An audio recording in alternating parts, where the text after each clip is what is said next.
Jueves 13 de febrero de 2025, emisión número 704 de la memoria histórica aún no contada del conflicto armado en Colombia. Hemos traído para analizar hoy en esta mesa de análisis y trabajo el atentado terrorista fallido de bandoleros comunistas de la Juventud Comunista en Bogotá contra la sede del Congreso de la República en hechos ocurridos en julio de 1963, cuando apenas ajustaba un año en el cargo de presidente de la República el señor Guillermo León Valencia, y el Plan Lazo estaba tomando fuerza en distintas regiones del país para combatir la violencia tripartidista.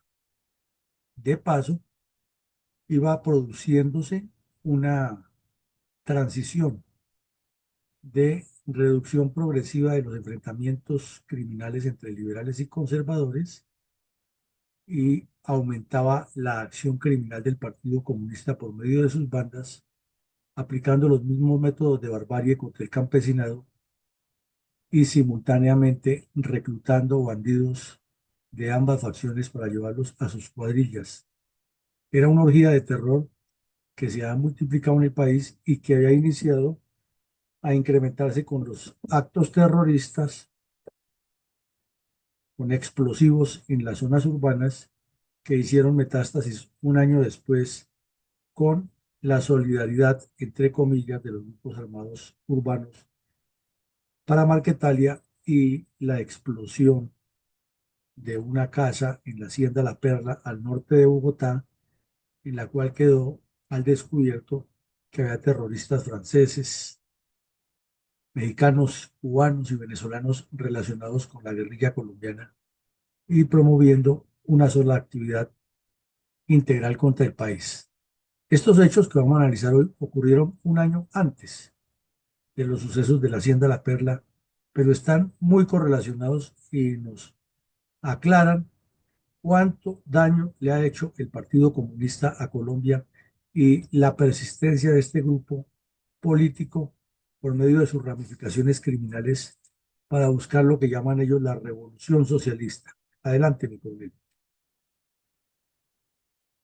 Y coronel, ¿nos podría hacer un breve resumen sobre la ingente actividad política de tensiones mutuas entre capitalistas y comunistas en plena primavera de la Guerra Fría, que por extensión afectaba la seguridad y la paz en Colombia?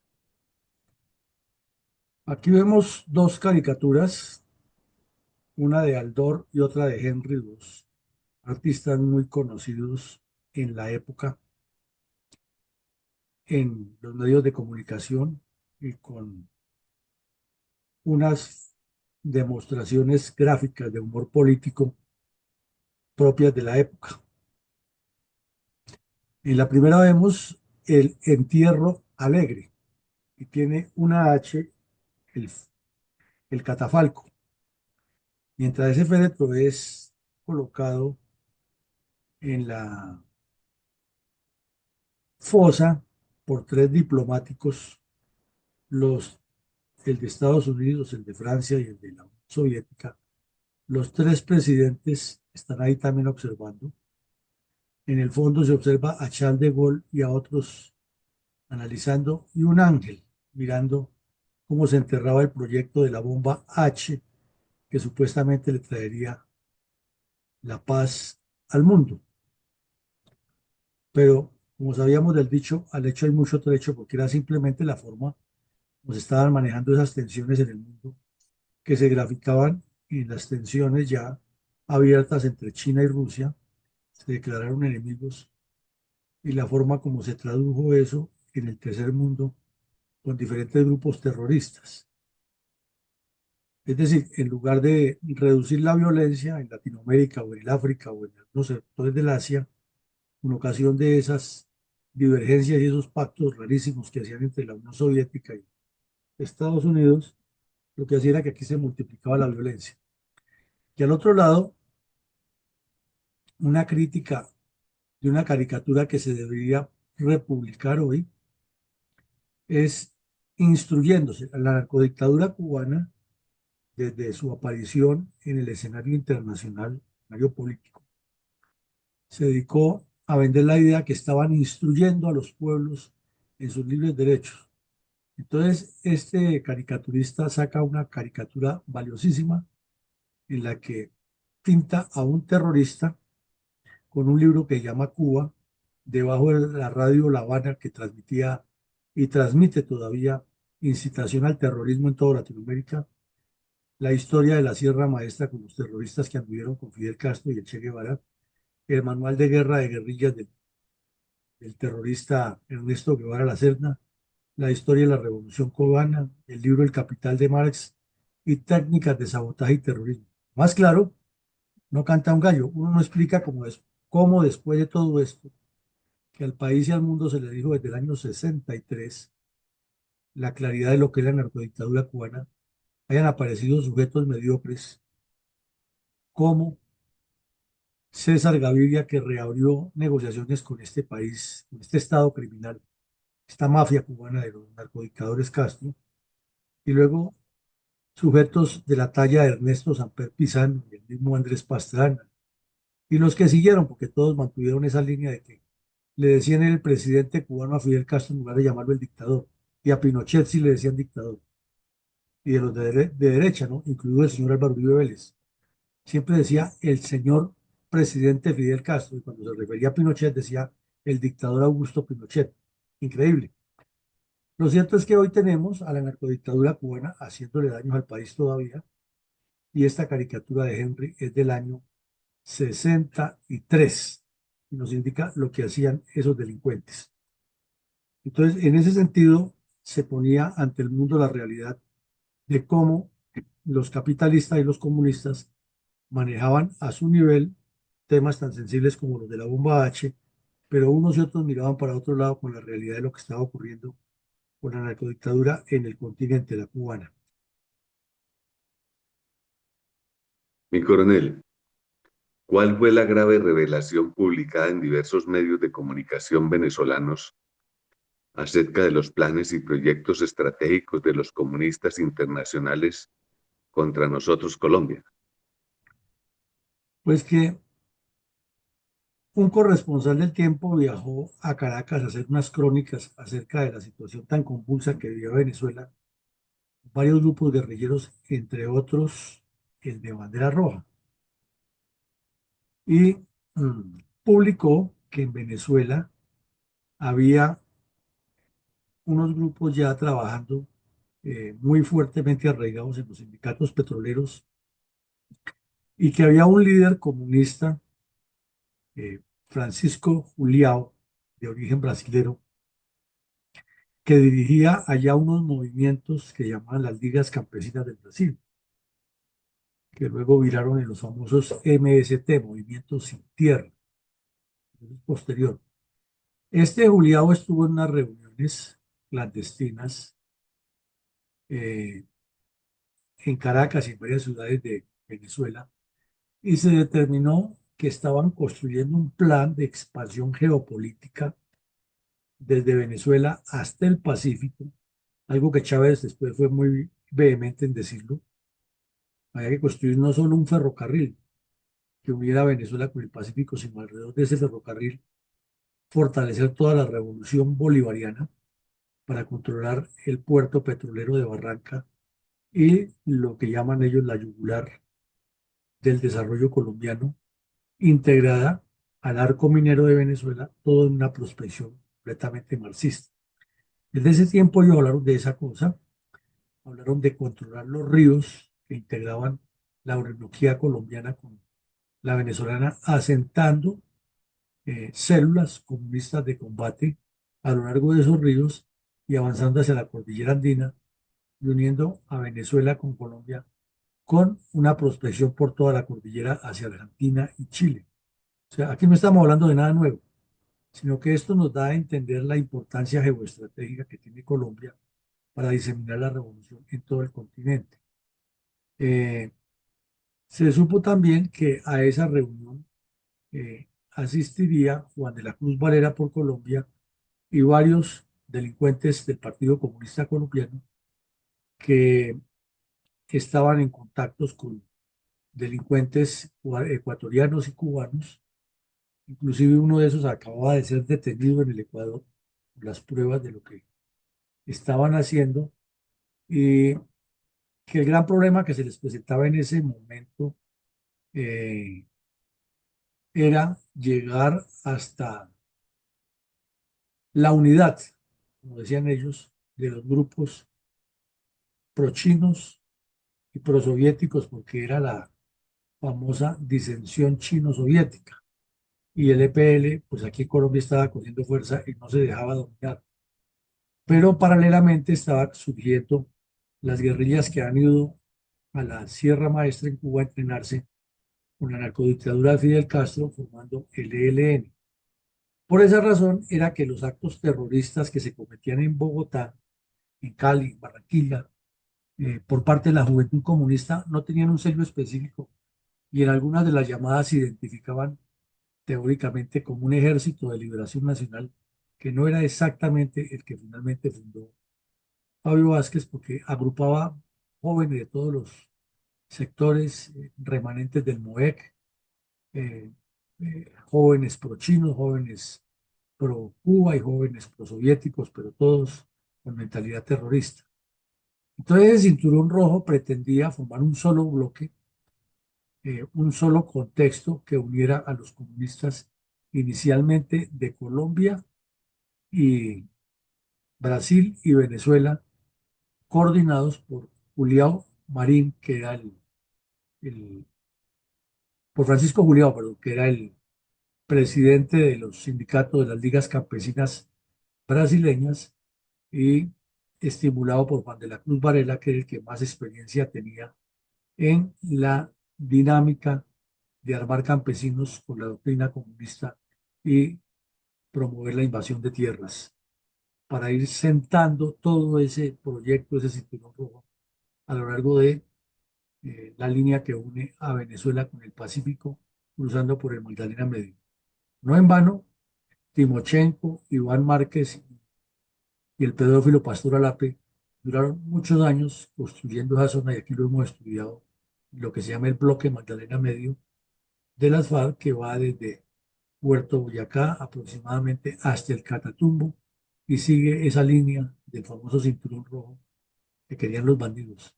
Infortunadamente, la dirigencia política, a pesar de estar esto escrito aquí como lo vemos en medios de comunicación públicos y de haber sido conocido por la inteligencia militar en su momento, parece que a nadie le importa la suerte de Colombia, ni que ponen cuidado de las cosas graves que se detectan. Adelante, mi coronel. Mi coronel, ¿qué actividades simultáneas realizadas por las fuerzas militares propendían por la seguridad y el desarrollo nacional, mientras los jefes del Partido Comunista, el MRL y los conservadores extremistas promovían la violencia tripartidista en Colombia? Lo que hizo el general Rojas Pinilla en el gobierno para cambiar a Colombia, la dinámica que le imprimieron a Colombia, la participación en la guerra en Corea, en la parte operativa militar, operacional militar, y el acercamiento hacia el pueblo colombiano que hizo Rojas Pinilla con sus programas de gobierno, con amplia participación de las fuerzas militares y de policía, seguido por el Plan Lazo, marcan un antes y un después de la presencia institucional militar en la vida colombiana.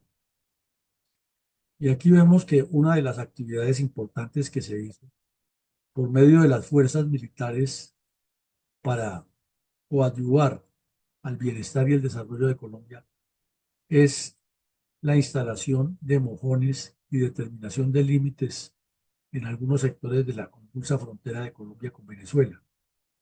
Y esa era otra tarea difícil que estaba haciendo las fuerzas militares en el norte del país, al mismo tiempo que en el centro, occidente y centro norte crecían los bandidos.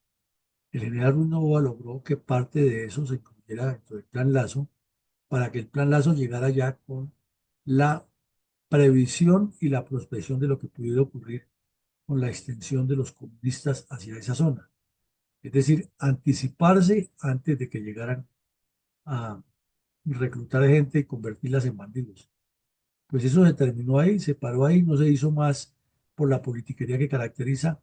Y 10, 12 años después aparecieron las cuadrillas 19 y 41 en la zona de La Guajira y el norte del Cesar.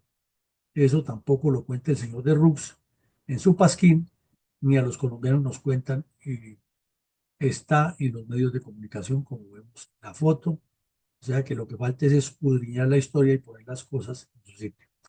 Al mismo tiempo, con ocasión del Plan Lazo, ayer lo veíamos que la Fuerza Aérea fortaleció a Satena, que Estados Unidos dotó a la empresa Satena con un avión ambulancia, que lo llamaron avión hospital en su momento, y que en medio del desarrollo del Plan Lazo eh, se establecieron vuelos de apoyo hacia Arauca y Casanare, en varios municipios que tenían pistas insuficientes. El gobierno nacional le dio los recursos al ejército colombiano y a la comunidad para que adecuaran mejor esas pistas, y la Fuerza Aérea estableció vuelos de contacto y unió a muchos municipios de los llanos orientales con el resto del mundo, trayendo tecnología, desarrollo y, e inversión a esas zonas. Eso tampoco lo cuenta el señor de Rux en su pasquín. Simplemente habla es que en los llanos orientales había unas guerrillas liberales que luchaban contra las injusticias de los gobiernos, que el ejército llegaba era a matar campesinos. O sea, la perversidad total, y aquí tenemos las pruebas de lo que estaban haciendo las fuerzas militares en realidad por los colombianos en diferentes zonas del país. Entonces, ¿qué sucedía entre tanto en el Valle del Cauca, donde el Plan Lazo estaba en plena vigencia? Entre tanto, en el Plan Lazo continuaba el problema de la guerrilla violenta, de los grupos tripartidistas, de enfrentamientos entre diferentes facciones, de las masacres. eh, y como lo decíamos ayer, se estaba avanzando en la contención del problema y, digamos, en el estancamiento del crecimiento del problema.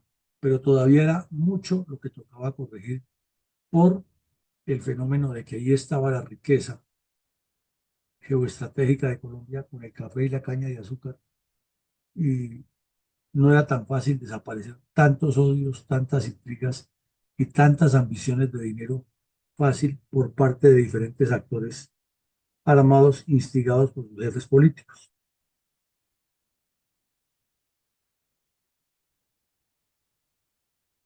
¿Cómo informaron los medios de comunicación los aterradores relatos de la pronta actuación de los bomberos y la policía bogotana, evitando un incendio de grandes proporciones en la instalación del Congreso de la República? En el momento histórico, mes de julio de 1963, Colombia era un país demasiado parroquial, bucólico. eh, y las calles de Bogotá, 7, 8, 9 de la noche, todavía se veía a los niños que vivían cerca del centro de Bogotá, que salían a jugar a las calles, y no pasaba mayor cosa. La ciudad era muy solitaria y por lo general en las casas ya todo el mundo estaba guardado, solo se veían muchachos por ahí en la calle jugando, y iban a jugar a la Plaza de Bolívar. Unos niños que estaban jugando alcanzaron a sentir el olor a humo y vieron que había fuego en una de las dependencias del Congreso de la República, y ahí mismo anunciaron que había un incendio. Rápido la policía que estaba por ahí cerca reaccionó, y los bomberos. Y cuando entraron al Capitolio, todas las puertas trancadas, tuvieron que derribar algunas, y detectaron que ya había prendido candela una de las oficinas muy importantes. Entonces, pues rápidamente apagaron el fuego con los medios que tenían e iniciaron la revista, porque en la siguiente oficina que ya estaba iniciando el fuego, detectaron que había unos artefactos pequeños que se iniciaban con ácidos que le iban a prender candela a esa oficina. Entonces derribaron las puertas de las demás oficinas y encontraron que en la mayoría de las dependencias del Congreso de la República estaban colocados estos artefactos. Al mismo tiempo, el periódico El Tiempo recibió una llamada anónima con la voz de una mujer en la que les decía que el Ejército de Liberación Nacional, que ya lo hemos explicado largamente, no era todavía el actual ELN, sino era una figura etérea, le tenía una gran sorpresita a los colombianos debido a lo que estaban haciendo los congresistas en contra del pueblo colombiano.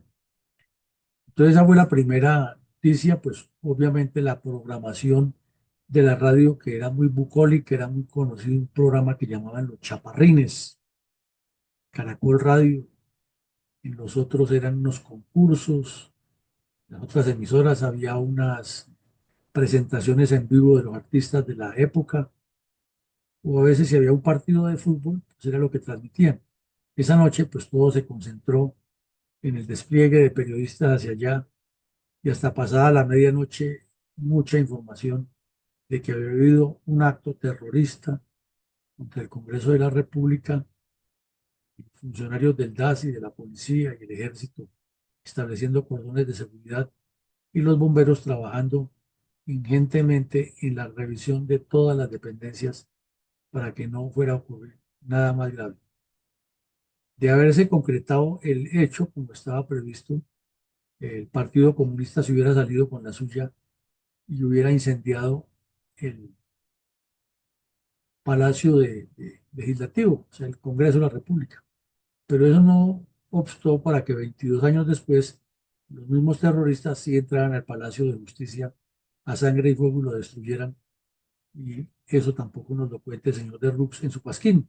No nos cuenta que primero intentaron destruir el Congreso, que luego destruyeron el Palacio de Justicia y que durante el desgobierno de Betancourt también habían atacado el Palacio de Nariño varias veces con el fin de destruirlo. Se les descubrieron planes para ingresar y hacer lo mismo que han intentado en el Palacio de Justicia.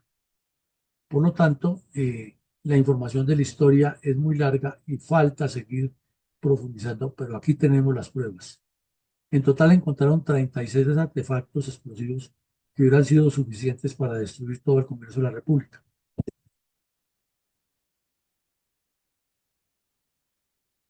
¿Cómo fueron las primeras revelaciones de los organismos de seguridad y los investigadores judiciales acerca del gravísimo intento de incendio en las instalaciones del Congreso de la República planeado por terroristas de la Juventud Comunista JUCO en Bogotá en 1963?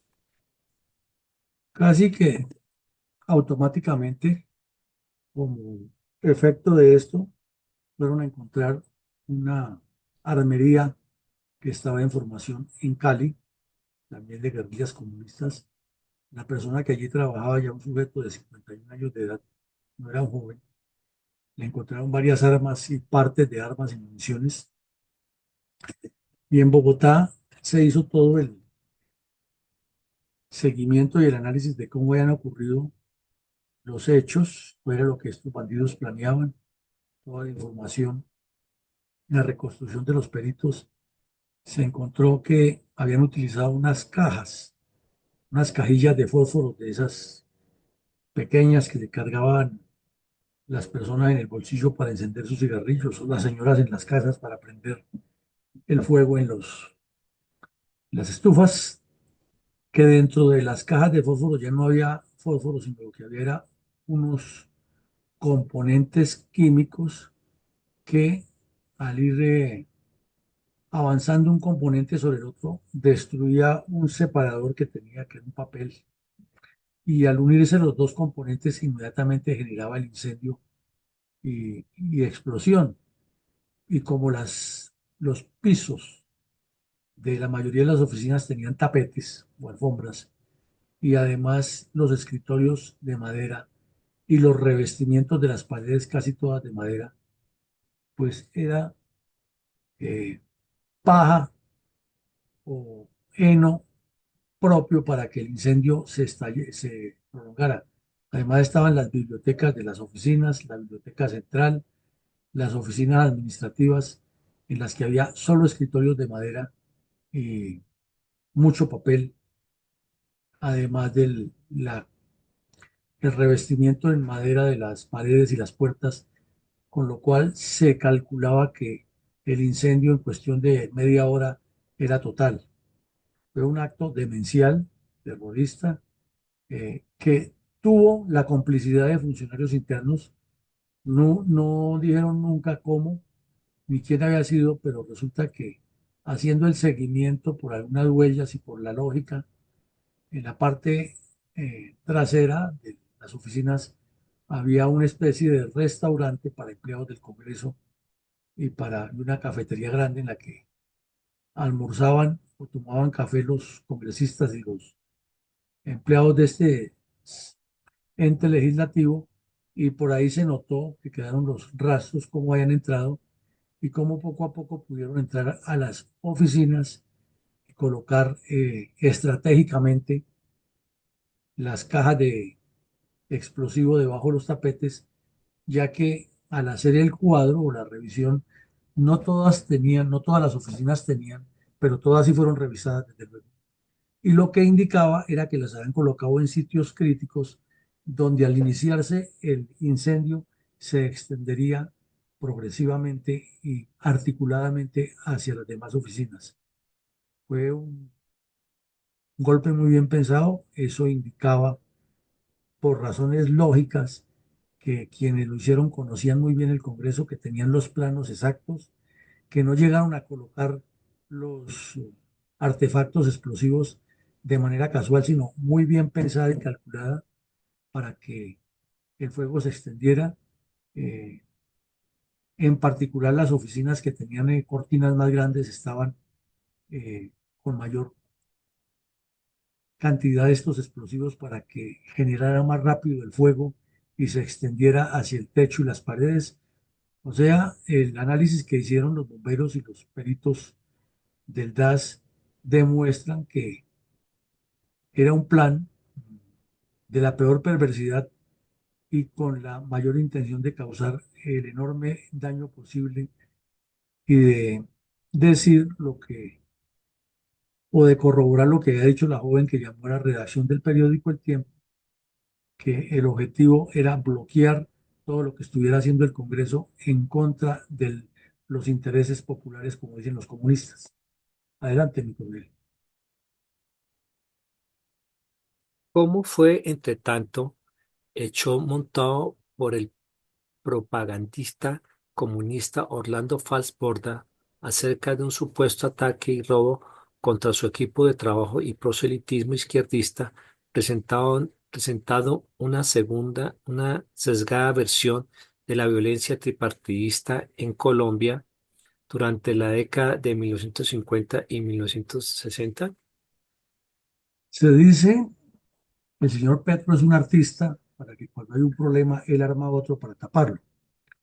Entonces, como aquí vemos, sobre las primeras pistas en el atentado, todas las noticias de los medios de comunicación estaban enfocados en las medidas de seguridad que se tomaron, por ejemplo, de cambiar la puerta y las cerraduras de la puerta de acceso al restaurante del Senado, eh, establecer otro tipo de medidas de seguridad en el camino que había desde ese restaurante hacia las oficinas para activarlas de noche cuando no estuvieran trabajando, eh, montar otro puesto de vigilancia ahí sobre el camino, etcétera.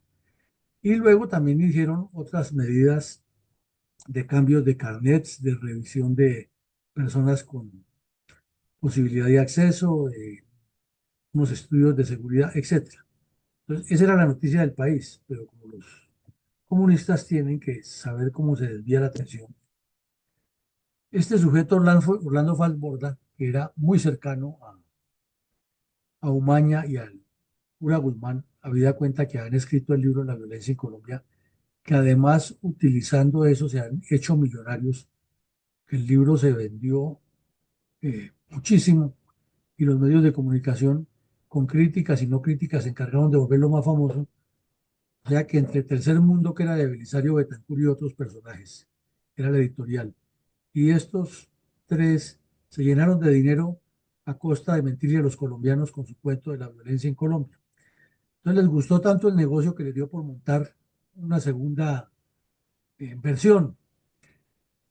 Y como se armó el problema de que los compas habían intentado quemar el Congreso y no habían podido, entonces había que generar una noticia al otro lado del país que cambiara el tercio de lo que estaba ocurriendo.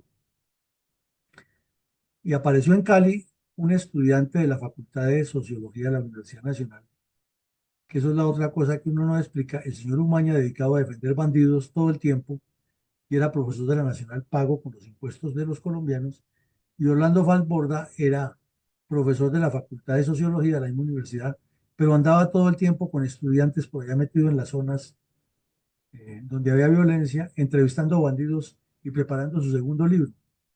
O sea, además de que ganaba sueldo oficial sin hacer mayor cosa en cumplimiento de su deber, entonces estaba entre comillas investigando y por reunido con los bandidos eh, recibiendo versiones acomodadas.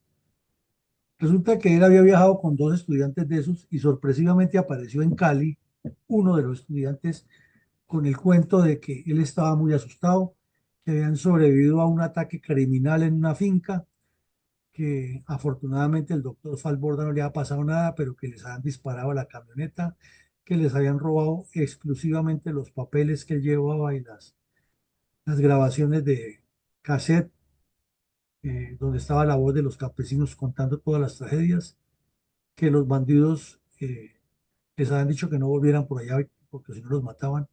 O sea, un película, no, no, no, no, no. Pero de ese película, no, no, no, la historia pasó a convertirse en otra realidad porque al día siguiente entrevistaron a Orlando Falborda aquí en Bogotá y parece que no se han puesto muy de acuerdo para decir las mentiras y Orlando Falborda dijo otra cosa. Dijo, no, lo que pasó es que nosotros salíamos de la finca, yo no creo que eran bandidos políticos los que nos iban a robar, porque los tipos lo único que hicieron fue que nos quitaron 1 millón de pesos que llevábamos, o 1.000 pesos, perdón, 1 millón de pesos, no 1.000 pesos que llevábamos, y se cogieron todo eso, los cassettes se llevaron, pero no parecían que tuvieran ningún interés político. Entonces, ante esa tergiversación, parecería que está hablando Petro, ¿no?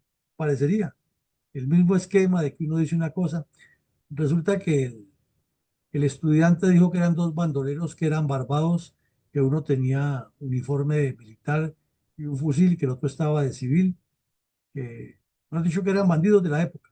Y este Borda ya dijo lo contrario, dijo que no estaban armados, que simplemente demostraban que tenían un revólver, pero que no lo han usado. O sea, no se pusieron de acuerdo ni para decir la mentira, pero sí causaron la sensación de que al intelectual que estaba trayéndole la verdad al país, aparecían elementos que no quería que se dijera y con eso le bajaron el perfil al problema del Congreso de la República. Entonces ya los medios de comunicación navegaban en medio de dos noticias, algo parecido a lo que hace el señor Petro cada vez que está en un problema. O sea, nada nuevo bajo el sol.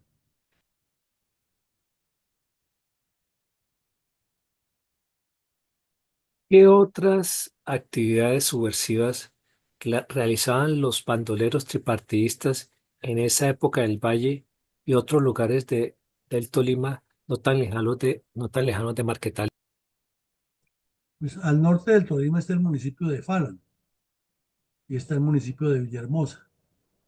Hay un sitio que llama Patio Bonito, donde ya habían ocurrido varias veces acciones criminales de las bandas de Chispa, de Skit y Sangre Negra. Eh, por esa época acababa de caer Chispas en el sector de El Quindío, pero su cuadrilla estaba viva y estaba unida con la de Tarzán y Sangre Negra. Eran muchos los bandidos que había y los hechos violentos continuaban. Ese mismo día que se estaba intentando incendiar el Congreso de la República allá y que el señor falsa, inventaba el cuento de que lo han intentado atracar allá entre Farán y Villahermosa. 15 bandidos de una cuadrilla de esas asesinaron a 3 personas a balazos y a machetazos y se llevaron a otro secuestrado y por el momento no se sabía qué había pasado. Y los restos de pasajeros les dijeron que se fueran a pie, que el bus se quedaba ahí hasta cuando ellos decidieran que el bus siguiera. eh, Unidades de la policía y el ejército iniciaron la persecución, hicieron el levantamiento de los cadáveres, pero pues esta noticia pasó a tercer lugar con las dos que eran noticia nacional, que era el tema del Congreso y el supuesto ataque al señor Falsborda, y los medios de comunicación opacaban la realidad de la tragedia de los colombianos, como suele suceder hoy en día que asesinan soldados o policías y la noticia aparece por allá en un rinconcito del periódico, pero lo que dijo un politiquero está en primera plana, en segunda plana es comentario editorial y la muerte de los colombianos por acción de la violencia que han generado los 3 partidos, casi que olvidada. Mi A ver, coronel, sí. ¿en qué planes andaban los congresistas mientras los comunistas pretendían incendiar la sede del Parlamento? Y es increíble, estos sujetos del Congreso de la República completamente desfasados de la realidad. En el Valle del Cauca ese mismo día habían ocurrido unos intentos de fuga de unos bandidos y el centinela los dio de baja, estaban capturados en 2 batallones. Los centinelas curiosamente los dieron de baja y uno se pone a pensar, si la fuga era simultánea era porque era un plan, eh, porque estaba ocurriendo todo esto. Entonces aquí los politiqueros estaban, como era el Frente Nacional, y había que buscar la forma de fortalecer toda ese andamiaje que les permitiera asentarse. Entonces, tranquilamente al día siguiente del intento de incendio y que los bomberos y el DAS y la policía y el ejército los salvaron de esa atrocidad, allá se sentaron fue a debatir si era pertinente o no cambiar la constitución y crear la propuesta de la vicepresidencia en el Senado. Y están los nombres de todos esos sujetos. eh, Curiosamente aquí, nombrados todos los que le estaban haciendo daño al país en ese momento, ahí están con nombre propio quienes integraban todas las comisiones y quienes estaban moviendo la posibilidad de que Colombia tuviera un vicepresidente. Al fin esa ley no pasó porque requería el concepto de la Sala Constitucional de la Corte Suprema de Justicia y afortunadamente no metieron ese pero se esperaron eh, 15 años después y la metieron a la brava, 20 años después mejor, y la metieron a la brava con la constituyente y hoy tenemos a un parásito inservible que está en la vicepresidencia con una burocracia enorme, ocupando unas instalaciones grandísimas ahí en el centro de la ciudad, que no le producen nada, absolutamente nada al país, y gastando recursos a granel con la vicepresidencia y por ahí han rotado Humberto de la Calle, Gustavo B. Lemus, que nadie lo conoce. Dicen que Gustavo B. Lemus dice quién es ese fue vicepresidente. No se sabe quién es, pero fue vicepresidente de Colombia. Se lo metió Pastranita. Luego otros tuvieron como Angelino Garzón, otro señor que no lo conocía nadie sino los comunistas. Después tuvimos a Vargas Lleras también, al general Naranjo, a Marta Lucía Ramírez, y ahora tenemos a la ilustrísima e intelectual Francia Márquez, que si suma a todos los vicepresidentes no le han aportado nada al país, además de gastos, burocracia y una cuadra, una manzana completa de parásitos metidos en un edificio oficial, eh, pelechando del erario público. Afortunadamente no pasó en el momento, pero ahí vemos con los problemas gravísimos que tenía el país, en lugar de promover leyes y actividades de desarrollo y controlar al gobierno, estaban pensando era cómo crear una vicepresidencia. ¿Qué otras situaciones de violencia y desorden público podríamos resaltar en este momento ocurrían en Colombia? Los sindicatos comunistas habían infiltrado muy ampliamente el sector minero. Por ejemplo, en Suezca hay unas minas de carbón y allá estaban haciendo eh, actividades subversivas para paralizar la producción carbonífera. Y en Antioquia, ya lo hemos visto, ya era permanente la confrontación en el sector de la mina aurífera Gold Mines, Frontino Gold Mines. Y era una tensión muy grande, pero como este es un país de cosas novelescas y de cosas increíbles, había una juez en Bogotá que se iba muy cerca de su despacho para el apartamento a estudiar los procesos y ahí los leía. Y una tarde estaba ahí en su casa con la ventana abierta estudiando el proceso, analizando un expediente, cuando vio que venían unos policías persiguiendo a un sujeto que se había escapado. Esta señora era antioqueña, Lucía Cadavid, y se les había escapado a los policías y los policías no tienen la capacidad física para correr tras el delincuente. Y esto, como en una película de chiste, la señora saltó por la ventana, corrió y capturó ella al bandido, la juez. Entonces, esa figura un poco como medio jocosa, como tragicómica, nos demuestra lo que era Colombia en ese momento y todo lo que pasaba. Eh, la fuerza pública sin capacidad, llevaban los delincuentes sin esposas detenidos. Este lo tenían que trasladar de Bogotá a un juzgado de Zipaquirá y lo llevaban así nomás sin ninguna seguridad y se les había escapado. La jueza iba para la casa, mejor dicho, cosas que solamente pasan en esa Colombia folclórica. Y lo cierto es que la juez, que no era ni de ese juzgado ni de ese proceso, entendió que algo grave pasaba y corrió detrás del bandido y ella lo capturó. Increíble, pero cierto, y ahí está la historia nuestra. Y nos muestra en qué andaba Colombia, los congresistas pensando en vicepresidencia, los comunistas en prenderle candela al Congreso, eh, las guerrillas creando eh, talleres de armerías en Cali, los bandidos con planes simultáneos para ahogarse de los batallones que los tenían presos, la guardia penitenciaria torcida, los funcionarios del Congreso eh, corruptos, mejor dicho, un gráfico de lo que ha sido Colombia durante muchos años. El coronel, ¿cuál era la preocupación de los dirigentes del Partido Liberal en ese momento? El titular lo dice todo, mi coronel. Estamos hablando de 1963. No llevaba un año de presidente el señor Valencia.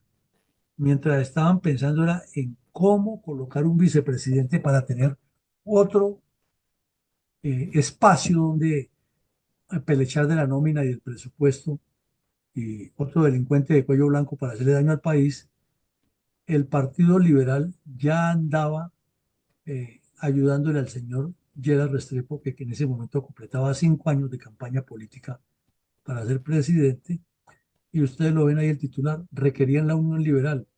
Y entonces un sujeto de apellido Galvis Galvis, que era senador de Santander y eh, también miembro de la Dirección Nacional Liberal, presidió una reunión del Directorio Liberal de Santander y se dedicó todo el tiempo a decirle a los santanderianos que en todos los municipios, veredas y sitios de Santander convocaran a que quienes andaban con el MRL y Alfonso López se integraran todos alrededor de la Dirección Liberal Santanderiana y que ella estaría completamente integrada a la Dirección Nacional Liberal, con el fin de que en el 66 el presidente de la República fuera el señor Carlos Llera Restrepo y no Alfonso López Miquelsen. Y por su parte, los conservadores estaban haciendo todo lo posible para bloquearle la candidatura al señor Gerard Restrepo aunque el presidente Valencia sí era abiertamente, descaradamente, pues, promotor de la campaña de Gerard Restrepo, ya que lo invitaba a todo y él también participaba en las inauguraciones de las obras como si fuera un funcionario del gobierno sin serlo. Ya vimos aquí que en otra ocasión lo envió de embajador plenipotenciario sin pertenecer a la Cancillería. O sea, si ustedes le suman lo de la juez que captura al tipo, lo de la armería en Cali, era un show, la política colombiana. Entonces los conservadores dijeron que se unían al MRL con tal de que no fuera Gerard Restrepo y todavía faltaban 3 años para elegir presidente. ¿Qué país se puede gobernar así bien cuando sus dirigentes políticos y más los que se han repartido la torta era pensando en la candidatura del siguiente y no en resolver los problemas actuales? Y fuera de eso, casi les incendian el Congreso, que eso hubiera sido un golpe histórico, igual al del Palacio de Justicia. Igual, casi les incendian la sede del Congreso.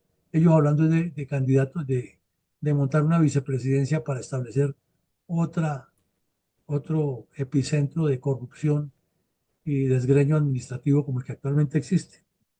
Esa es la triste historia, mi coronel.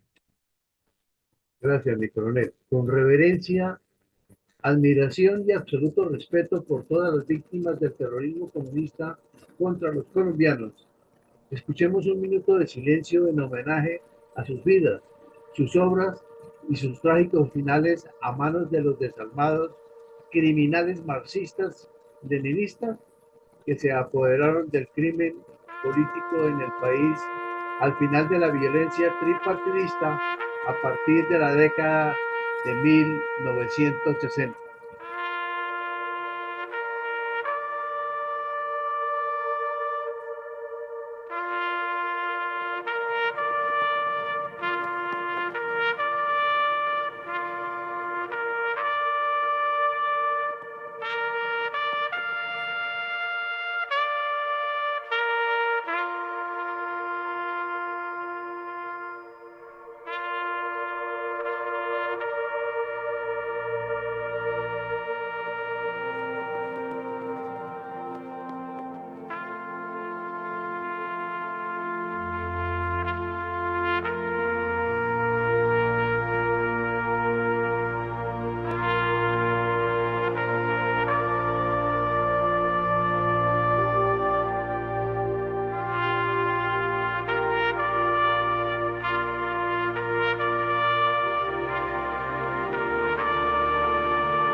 Viene la pregunta de si tiene credibilidad y futuro la paz total de Petro, si vemos en detalle el resonante fracaso de los gobiernos del Frente Nacional entre 1958 y 1974, cuya idea laxa y débil de la paz era muy parecida a la del actual gobernante colombiano.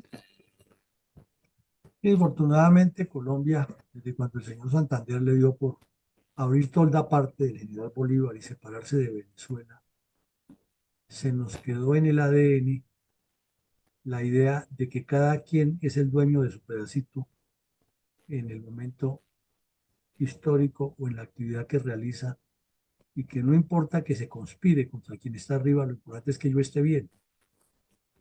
Y ese es un arraigado credo dentro de la mentalidad política colombiana y dentro de la forma de ser del comportamiento colombiano. Si lo trasladamos a la política, acabamos de ver un claro ejemplo. Los terroristas pensando en destruir la institucionalidad, porque con toda la podredumbre que ha habido en el Congreso de la República, al fin y al cabo es la institución, y prenderle candela al edificio en rechazo a lo que estaba haciendo el gobierno y el Congreso, pues es un símbolo de protesta popular que causa efectos y que marca la historia de cualquier pueblo, si hubiera ocurrido. Al mismo tiempo, la academia de la época, completamente infiltrada de marxistas, desviando la verdad y haciendo trapacerías como la del señor Falborda, inventándose autoatentados con el fin de montar shows para hacerse visible y tapar el escándalo de lo que estaba pasando en el Congreso. Los partidos políticos promoviendo grupos armados y sacando ventajas, por su lado. La justicia completamente débil y sin ninguna estructura sólida y como una institución débil. E institución débil es como si no existiera.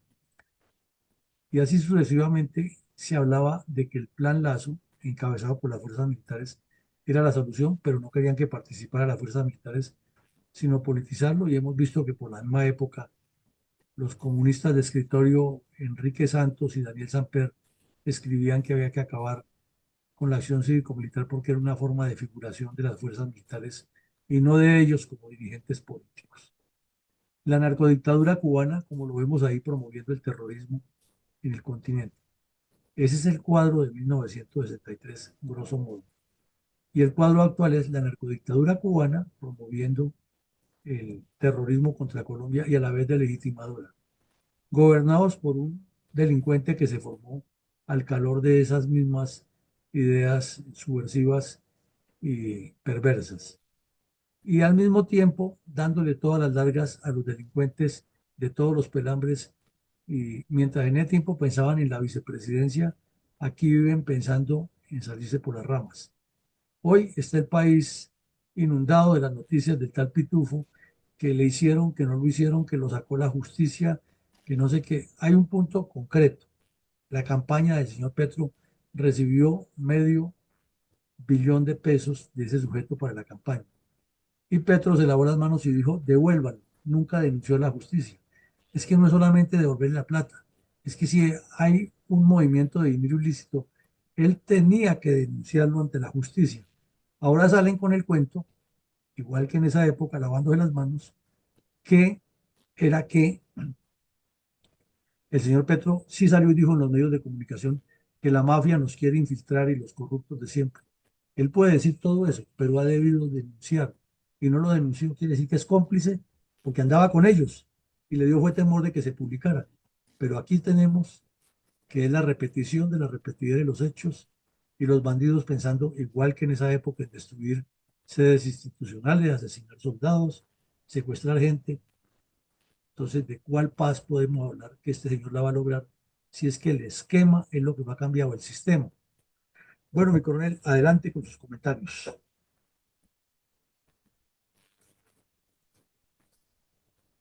Gracias, mi coronel. El comentario para el día de hoy. Con motivo de la caricaturesca política colombiana del programa de hoy sobre el intento de incendio del Congreso, muchos colombianos se preguntan cómo el marxismo llegó a influenciar tanto a nuestra sociedad, que terminamos sumergidos en un terrorismo comunista que nos ha causado mucho sufrimiento al pueblo colombiano. Vamos a dar una corta explicación. El marxismo surgió a mediados del siglo XIX cuando Carlos Marx y su amigo Federico Engels, dos alemanes cultos y estudiosos de las teorías sociales y políticas de ese tiempo, consideraron que sus ideas de un gobierno perfecto deberían implantarse en los países. Y aunque creían en la igualdad de en todos los sentidos, pero especialmente en la posesión de bienes y servicios, se dieron cuenta que su gobierno monárquico no las aceptaría. Por lo tanto, aunque eran de pensamientos igualitaristas, se fueron a vivir a Inglaterra, que era una nación puramente capitalista, basada precisamente en la diferencia de clases, y allí desarrollaron sus tesis y las promovieron en forma amplia. Al igual que nuestros actuales gobernantes y políticos que les gusta mucho disfrutar de las mieles del capitalismo, pero promueven el comunismo. Sus ideas generaron conflictos en la mayoría de los países europeos. A Carlos Marx se le puso de presente que sus conceptos estaban ocasionando confrontación social y se limitó a justificarse diciendo que él simplemente había lanzado una idea, pero era un engaño, pues él mismo había dicho que eran tan buenas que deberían imponerse hasta por la fuerza y que la violencia se justificaba. Esa doctrina se extendió a los países del este de Europa y llegó a Rusia, donde fueron promocionadas por Lenin y Stalin, a quien sus adoradores que rindieron culto a su personalidad les bastó para ejecutar la Revolución Rusa, que posteriormente se convirtió en la bárbara dictadura del proletariado que causó millones de muertos en toda Rusia.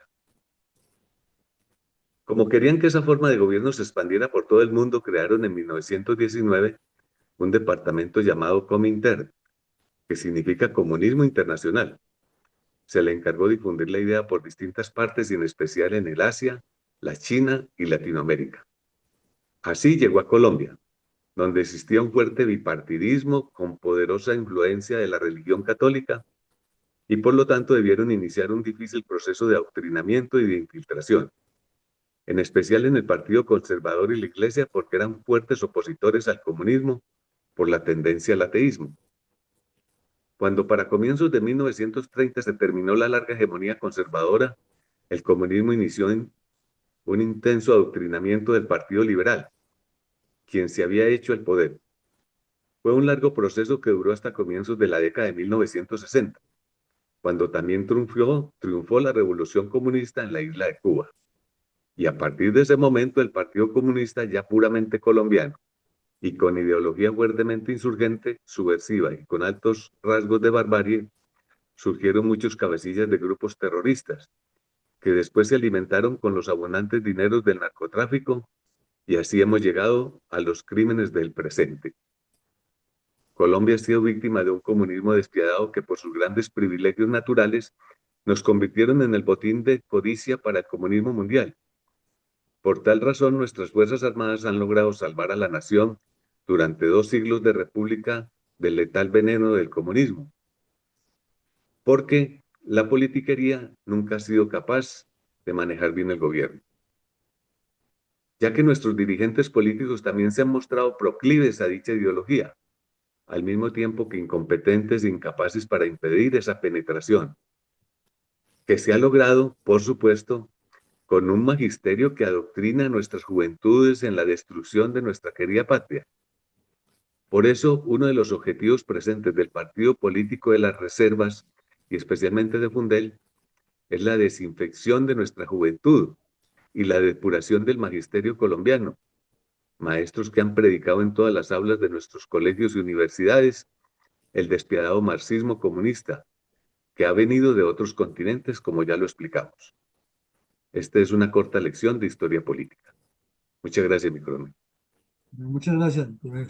Mucha tela para cortar, mucho por construir y mucho por corregir, porque cuando los sistemas se anquilosan, se vuelve repetición de la repetidera. Llegamos al final del ejercicio. Los invitamos esta noche a nuestra actividad académica diaria y mañana continuaremos con la memoria histórica. Un feliz día para todos y que Dios nos siga acompañando.